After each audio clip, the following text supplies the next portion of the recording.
믹스커피 좋아하시죠? 믹스커피 안 좋아하는 사람 있나? 다 좋아하죠, 그죠? 믹스커피가 몸에 해로울까요? 몸에 건강에 좋을까요? 해로워요. 뭐 때문에 해롭죠? 믹스커피에 들어가는 이제 프림이 나쁘다라고 알고 있죠?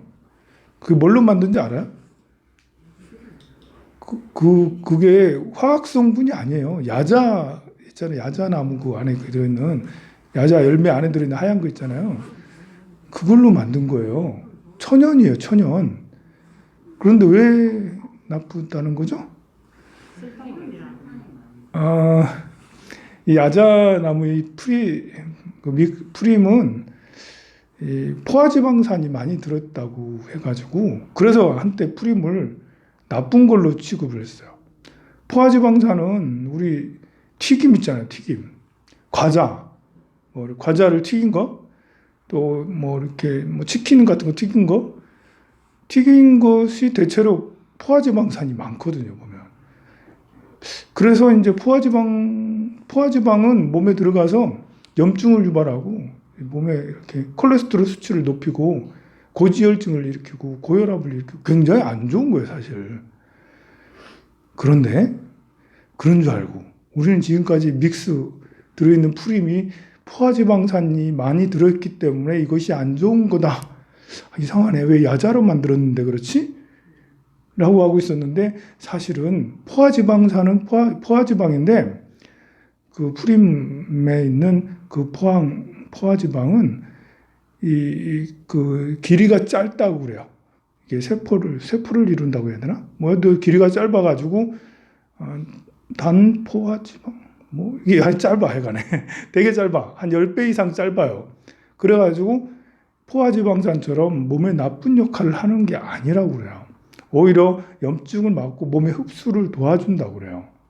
그러니까 우리는 잘못된 지식으로 이거 예전에는 커피 한 숟가락, 프림 한 숟가락, 설탕 한 숟가락, 2숟가락씩. 아니 설탕 3숟가락. 이렇게 해가지고 각자 취향마다 이렇게 여러분들 한 20년 전, 30년 전은 다 그랬잖아요.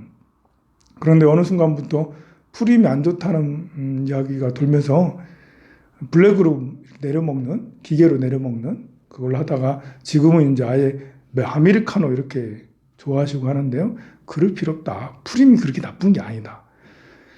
그리고 이 믹스커피, 한 봉다리에 딱 들어있는 믹스커피가 여러분들이 프림 말고도 나쁘게 생각하는 거는 설탕이 많이 들었다고 생각하는데요. 설탕은 50g밖에 안 들어있어요. 이게, 우유 한 잔에, 우유 200ml 한 잔에 들어있는 설탕의 양이 더 많을까요? 아니면 믹스 한 봉지에 있는, 조그마한 스틱에 있는 설탕이 더 많을까요? 우유에 들어있는 설탕이 훨씬 더 많아요. 50g 어느 정도냐면 밥 2숟갈이면 돼요. 많은 설탕이 아닌 거예요, 이게. 우린 지금 믹스 사실 여러 거 쭉 해놓으면 하얀 거 반, 노란 거 반 이러거든요. 보면 이거 정말 설탕이 많구나 라는데 막상 이 밥에 들어있는 이 당분이 밥이 이제 그 탄수화물이잖아요. 이것이 포도당으로 안에 들어가서 글루코게로 이렇게 포도당으로 변하게 되는데요. 근데 이제 거기에 들어있는 밥에 들어가 있는 당분이 적지가 않은 거예요, 사실요. 밥 2숟갈이나 그 믹스커피 한 잔이나 한 스틱이나 같다니까요. 그래서 설탕이 많아서 믹스커피가 나쁘다라고 한다면 사과가 사실은 더 많아, 설탕이. 사과 조그마한 거, 요만한 거 하나보다도 하나가 설탕이 더 많이 들어갔다는 거죠. 귤 하나에 들어있는, 귤 조그마한 거 있잖아. 그거 하나 비슷하다는 거죠. 귤도 많이 들어있어요. 그러니 우리는 이제 뭔가 좀 착각하고 있었던 거죠. 믹스 커피는 공장에서 나오고 또 화합물질인 것 같고 이렇게 뭔가 좀 왠지 모르게 해로울 것 그러면서도 먹어. 그러면서도 먹잖아, 여러분들. 근데 그럴 필요 없다. 비교적 안전하다. 괜찮아요. 하루에 뭐 2개, 3개 정도는 뭐 사실 상관이 없어요. 10잔. 제가 한 10년 동안 한 10잔씩 먹고 다니는 것 같아요. 괜찮아요. 네. 이렇게 사실 10잔 하면 500g이잖아요. 설탕이 500g이라고요. 500g이면 많은 거다. 네? 그럼 정말 많네? 아침에 한 잔, 또 네. 점심에 한 잔, 낮에 댕기다 2잔. 근데 활동량이 많으니까 괜찮아요. 그때는 그래서 활동량이 많으면 이게 이 설탕이 모두 다 이제 이렇게 그 당분으로 이렇게 에너지로 바뀌거든요. 탄수화물이 에너지로 바뀌듯이 설탕도 에너지로 바뀌어요. 그래서 많이 다니고 쏘다니고 그러면 어느 정도 달달한 거 먹어도 괜찮아요. 그래도 건강하잖아, 저렇게. 저렇게. 4시까지 소다니. 또 이렇게 아침 밥을 먹고 커피 한 잔씩 이렇게 믹스 커피 한 잔씩 먹는 것도 사실은 좋아요. 소화 흡수를 돕기도 하거든요. 그 설탕이 많아가지고 걱정이라면 밥 2숟갈을 덜 먹고 믹스 커피를 먹으면 괜찮습니다. 우리가 이제 또 잘못 알고 있는 것 중에 하나가 전자레인지죠. 전자레인지로 빵을 데펴 먹고 밥을 데펴 먹고 라면을 끓여 먹고 그러면 해로울까요? 좋을까요? 왠지 모르게 해로울 것 같잖아. 뭐 전자파 막 나올 것 같고 전자레인지잖아.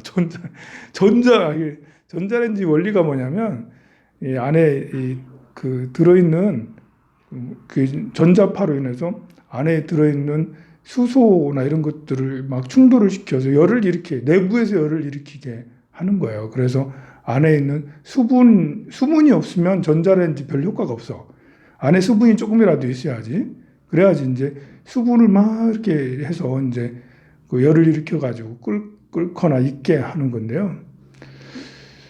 야, 그러면 전자레인지 다음에 비타민C가 다 파괴되잖아. 이렇게 생각하잖아요. 아니, 사실 국 끓일 때 나물을 푹 넣고 가스레인지에다 촥 해가지고 팔팔 끓이면 이것도 비타민C 다 파괴가 돼요, 이게. 그런데 오히려 전자레인지는 비타민C 파괴가 덜 할 수 있다. 왜냐하면 가스레인지다 이렇게 하면 펄펄 끓이잖아. 긴 시간을 끓이는 거예요. 그러니까 비타민C가 빨리 이제 돼. 근데 우리가 전자레인지다 돌려먹는 것은 이상하게 오래 돌리질 않아. 여러분들 다 알죠? 만약 오래 안 10분씩 안 돌리잖아. 이거 변질되는 거 아니야? 이러면서. 많이 돌리면 변질되는 것 같아가지고 적당하게만 돌리려고 많이 노력한다고요. 전자레인지는 이상하게. 그래서 비타민C가 덜 파괴돼. 비타민C는 열에 약한 거지. 전자레인지에서 그 전자파로 인해서 비타민C가 파괴되는 게 아니라는 거예요. 비타민C는 몇 도씨 이상만 되면 그러면 파괴가 되니까요. 그래서 별 상관이 사실 없다. 그러면 뭐 단백질이라든지 지방이라든지 그런 영양소가 많이 파괴되냐? 꼭 그런 게 아닐 수 있다. 오히려 영양소의 보존은 우리가 불에 가열해서 하는 것보다 조금 별 차이 안 나기도 하지만 조금 더 낫기도 한 거예요. 그래서 전자레인지가 나쁘다라는 생각은 굉장히 이렇게 과학적이지 않다. 우리가 이제 태초에 수렵 생활을 할 때는 모든 걸 날 것으로 먹었죠. 불을 발견하고 익혀 먹으면서 우리는 이제 사람들만의 어떤 그룹을 형성하게 됐는데요. 그전에는 그럼 날 것으로 먹다가 불로 이렇게 익혀 먹는 사람 보면 저 사람들 이상하네? 왜 익혀 먹지? 그렇게 했었을 거 아니에요. 그때는 날 것으로 먹는 것과 익혀 먹는 것은 커다란 차이가 있었는데요. 그런 것처럼 지금은 익히는 방법이 달라졌을 뿐이에요. 전자레인지는. 전자파는 이렇게 안에서 이렇게 하는 거지 그 전자파가 남아가지고 내 몸속에 들어가는 거는 아니라는 거죠. 이런 핸드폰이라도 전자기기는 전자파가 있어. 그래서 가까이 가면 전자파를 영향을 받죠. 이런 전자기기는 사이가 멀어지면 멀어질수록 전자파가 거의 반비례하기 때문에 전자파가 좀 멀리 떨어지면 전자파를 덜 받아요. 그런데 먹는 것은 사실은 전자파가 다 소멸돼요.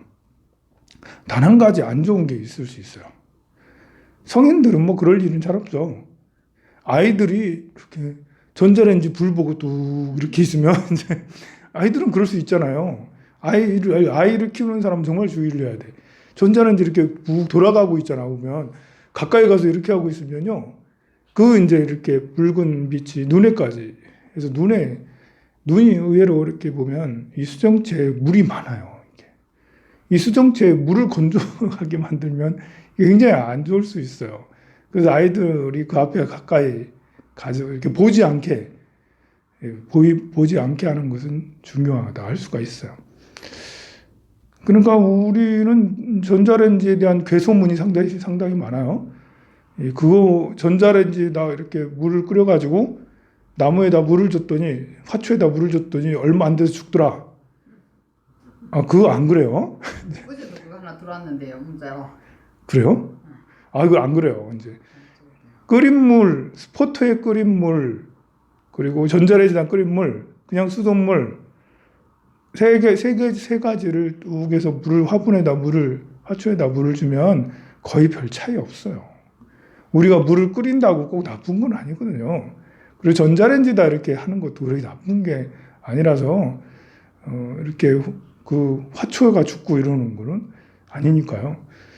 그렇다고 여러분들 매 시간 끼니 때마다 전자레인지를 사랑하라는 건 아니지만 여러분들 아들 딸들이 혹시 간편식이라고 집에서 이제 그 편의점 가서 죽 사오고 뭐 밥 사오고 국 사오고 이렇게 해가지고 전자레인지다 띵 돌려 먹고 이러면 걱정되잖아요, 여러분들. 걱정될 거 아니에요, 그죠? 우리 아들이 맨날 그러고 있어 봐. 많이 걱정될 거 아니에요. 그런데 전자레인지로 인해서 이렇게 건강에 큰 문제가 생기는 것은 아니다. 마치 커피 믹서가 우리에게 크게 나쁘다는 것은 아니라는 거죠. 그리고 또 아침에 여러분들 일어나서 하지 말아야 될 게 있어요. 아침에 일어나자마자 하지 말아야 될 거. 이걸 하면 하루를 망칠 수가 있어요. 뭐가 제일 중요하냐면 아침에 일어나자마자 알람을 눌러놓고 알람을 대체로 해서 일어나잖아요. 알람 눌러놓고 또 자는 거. 이거 하면 안 돼요. 5분만 더 잘게. 5분만 더 잘게. 이거 하면 안 되는 이유가 뭐냐면 이제 우리 뇌하고 내 생각하고 우리 뇌하고는 다르다는 거예요. 내 그냥 단순한 생각에 이렇게 피곤하니까 피곤해. 일어나기 싫은데 새벽에도 나오기 싫은데 출근하기 싫은데 그래가지고 이제 알람을 딱 누르고 5분만 더 자고 이렇게 하면 내 생각은 5분만 더 자고 하는데 내 뇌는 다시 잠자는 모드로 슝 변하는 거예요. 더 자야 되는 거예요, 이제. 내 뇌는 더 자야 돼요. 그래서 5분 후에 다시 이제 알람이 울려요. 그리고 일어나는데 몸이 더 무거워. 그러니까 최초에 딱 이제 이렇게 알람 켜서 딱 누르고 바로 일어나면 잠을 3시간만 자도 덜 무거운데 3시간 자고 나서 5분만 더 자야지요. 그렇게 해서 다시 또 누르고 5분 하다가 일어나면 더 피곤하다는 거예요.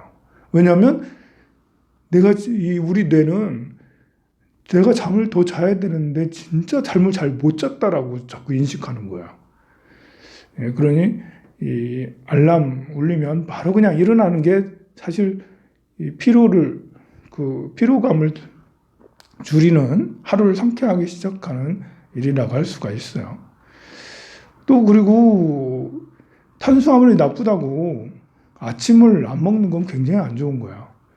뭐냐면 우리 신체에 이렇게 그 소화기관은 탄수화물, 지방, 단백질 중에 탄수화물을 제일 빨리 소화시켜요. 지방하고 단백질은 소화 시간이 느리거든요. 그 말은 아침에 일어나면 배가 고프기 마련이에요. 탄수화물은 우리에게 에너지를 줘요, 에너지를. 힘을 준다는 거예요, 힘을. 단백질하고 지방은 비교적 이런 에너지가 좀 에너지로 변환되는 그런 것들은 아니에요. 뭐 다른 걸로 변환되죠. 근데 아침에 일어나면 이제 밤새 소화가 다 됐기 때문에 그 혈당 뭐 이런 것들이 좀 낮아. 그리고 이렇게 그 좀 이렇게 그 탄수화물 이런 것들이 없으니까요.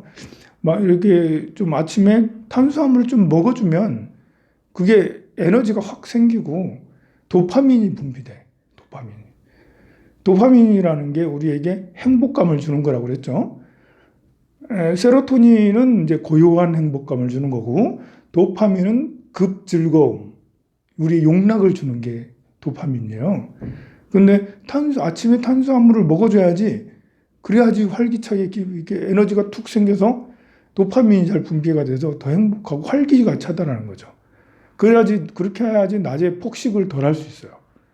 아침을 먹지 않고 낮에 가면 낮에 폭식을 하게 되고 낮에 폭식을 안 하면 또 저녁에 폭식을 하게 되는 그런 악순환이 반복되고 그래요. 그렇다고 또 탄수화물 먹으라고 했다고 밥을 뭐 2공기, 3공기 먹으면 그러면 또 안 돼요. 밥을 1공기 먹는 건 괜찮아요. 조금만. 우리나라 공기가 조금만 하잖아. 우리나라 이게 밥 공기가 어떻게 생긴 줄 알아요? 우리 박정희 대통령 시절에 있잖아요. 그때는 밥 먹기 힘들었잖아요. 옛날에는 정부에서 정책적으로 잡곡을 섞어 먹으라고 정책적으로 그랬다 하더라고.